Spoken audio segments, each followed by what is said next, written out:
Hello everybody, नमस्कार और good morning. ये जो चर्चा हम कर रहे हैं ये structure organisation of animals chapter है क्लास 11 के लिए सीबीएसई बोर्ड। और इसमें सबसे पहले हम चर्चा कर रहे हैं आज एक्सक्रीटरी ऑर्गन्स ऑफ फ्रॉग का, जिसमें जाहिर सी बात है कि ए पेयर ऑफ किडनीज है, यूरेटर्स है, यूरिनरी ब्लैडर है, एक और पार्ट है क्लो का जो बहुत इंपॉर्टेंट है, इसलिए कि सारे डक्ट इसी में खुल रहे हैं, इसी से एक्सक्रीशन हो रहा है, बाहर डिस्चार्ज हो रहा है एक्सक्रीटरी मटेरियल का। जो फ्रॉग में क्या है, फ्रॉग में यूरिया है, इसलिए इसको क्या कहेंगे, यूरियोटेलिक एनिमल कहेंगे।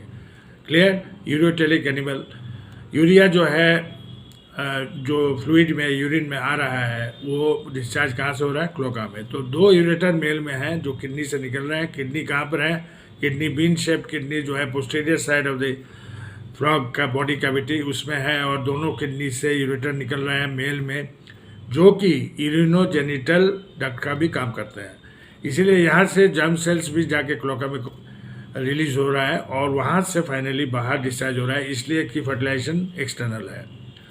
उसी तरह फीमेल में क्या है कि एक ओविडक्ट भी आएगा और खुलेगा क्लोका में, जिससे कि फीमेल जर्म सेल जो ओवा है वो आएगा और वो रिलीज होगा बाहर। क्योंकि फिर से एक बार ये याद रखना है कि फर्टिलाइजेशन एक्सटर्नल है।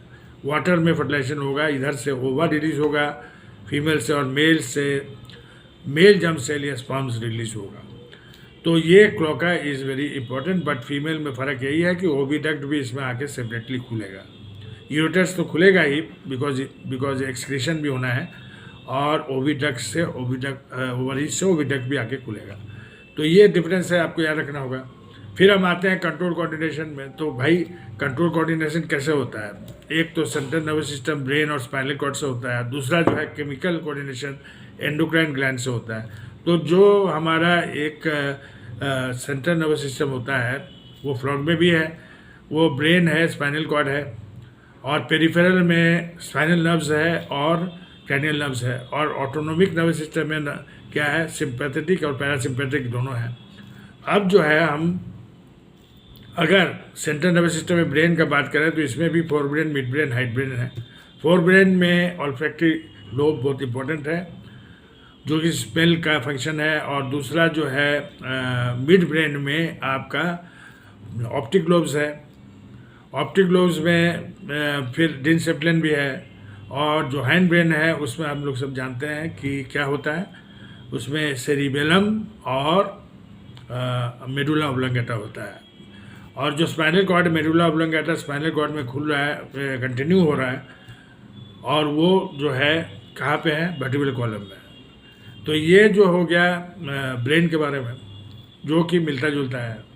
और फिर एक डिफरेंस यहाँ पे है स्पाइनल नर्व्स और क्रैनियल नर्व्स में। क्रैनियल नर्व्स यहाँ पे 10 पेयर्स का है, जबकि मैमल में 12 पेयर्स ऑफ क्रैनियल नर्व्स है। क्रैनियल नर्व्स मतलब हेड रीजन में, फ्रॉग का head region, because you have divide आप करेंगे हेड और ट्रंक में ही फ्रॉग का बॉडी। तो ये जो 10 पेयर्स ऑफ क्रैनियल नर्व्स है, इसके बारे में आपको याद रखना होगा। और बाकी जो है जितने भी एंडोक्राइन ग्लैंड्स हैं वो इसमें भी है, फ्रॉग में भी है जो कि अपना सिक्रेशन करते हैं, जिससे केमिकल कोऑर्डिनेशन होता है। जैसे आपका पिट्यूटरी है, बहुत इंपॉर्टेंट, थायराइड है, पैराथायराइड है, आपका थाइमस है, फिर आपका गोनैड्स है। Okay, so all these adrenal glands है, all these glands are there also in frog. तो ये आपको याद रखना होगा नर्वस सिस्टम में, कंट्रोल और कोऑर्डिनेशन में। ठीक है। नाउ ये रिप्रोडक्टिव सिस्टम में अगर हम आते हैं तो रिप्रोडक्टिव सिस्टम में मेल और फीमेल का काफ़ी ऑर्गेनाइज्ड है यहाँ पे। तो नेचुरली आप डायग्राम अगर देखेंगे 7.921 और 7.22 में क्लियरली दिया हुआ है कि मेल में नेचुरली क्या होगा, मेल का जो ये मेल रिप्रोडक्टिव सिस्टम में क्या क्या है आप देख सकते हैं डायग्राम में। ये जो टेस्टिस है, ये पेयर ऑफ टेस्टिस है जो कि अटैच्ड है किसके, किडनी के अपर पार्ट से सटा हुआ है, एडहर्ड मतलब सटा हुआ है, और दोनों टेस्टिस से क्या निकल रहा है, वास एफरेंशिया निकल रहा है। वासा डिफरेंस नहीं, वासा वास एफरेंशिया, जो यहाँ पर 10 पेयर्स का है, 10 to 12 हो सकते हैं। 10 to 12 वास एफरेंशिया टेस्टिस से निकल रहा है, और टेस्टिस जो इससे अटैच्ड है, किससे?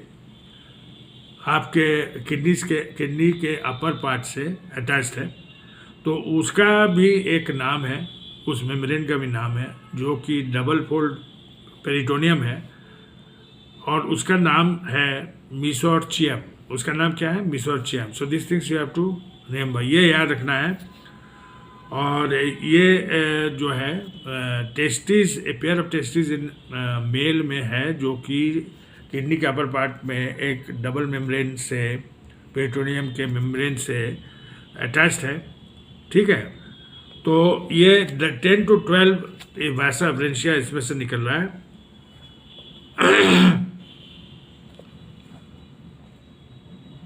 डबल फोल्ड ऑफ पेरिटोनियम से अटैच्ड है, जिसको क्या बोलते हैं? मेसोथेलियम, ठीक है। ये पॉइंट्स आपको याद रखना है। और ये जो टेस्टिस है, ये फिर लिंक किया हुआ है किसके साथ? ये यूरेटर्स के साथ, थ्रू किडनी ये लिंक्ड है बिडर कैनल के थ्रू। बिडर्स कैनल बोलते हैं, उसके अंदर है, जो जिसके थ्रू वो कनेक्टेड है यूरेटर से, और यूरेटर कनेक्टेड है क्लोका से। तो जो भी जर्म सेल होगा, मेल जर्म सेल, वो यहाँ पे रिलीज फाइनली होगा क्लोका में, जहाँ से वो बाहर जाएगा, sperm cells.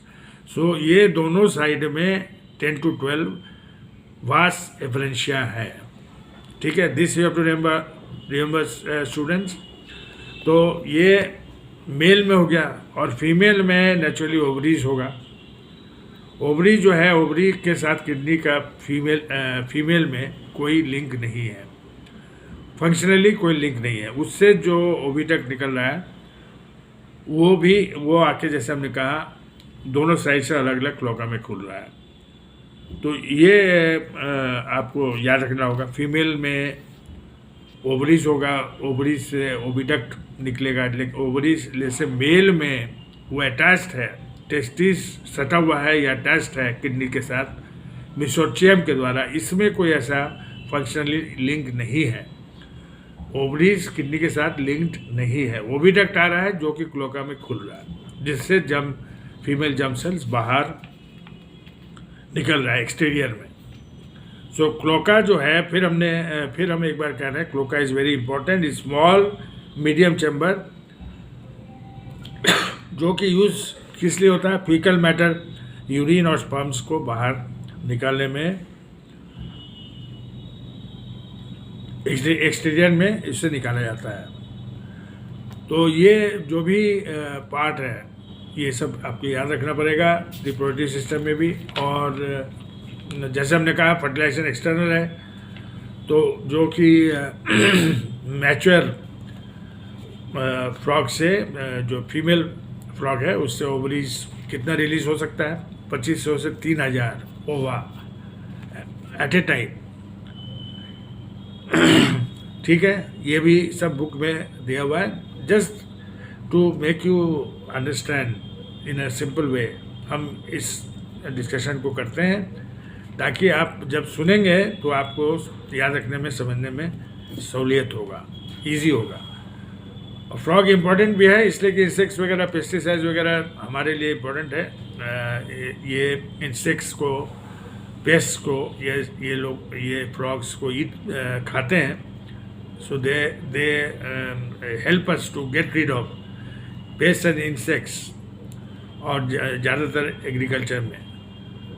Okay, so with this I end my topic here, और फिर अगले वीडियो में हम किसी और चैप्टर के साथ आपके सामने होंगे। तब तक आप सभी को मेरी शुभकामनाएं, और take care and wish you all the best. Goodbye, thank you.